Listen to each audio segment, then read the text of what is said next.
Well, I'm in the interior of my 47 KB2, and I've been searching for a replacement for the glove box latch. Oh, that one's too big. That's a marine one. That's a VW one. That's way too small. This is the original, but it has no real action, as you can see. And finally someone said, go to the Peterbilt page. Look at this. Look at the action on that. And there it is. For Peterbilt, it even locks.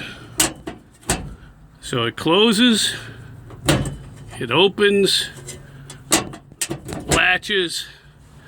There's your replacement that's most like the original. The original KB doesn't lock. This one does. Here's the keys. I don't know if you care about that. I don't even know if I care about that. I just care that it works. And there's the stock latch. Once I install it, there's just not enough action. It's just too worn. Peterbilt. So there it is. Someone on the page knows the exact Peterbilt numbers. I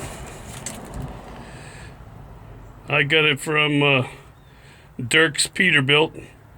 It's from glovebox latches and stuff, so it's Dirk's Peterbilt parts.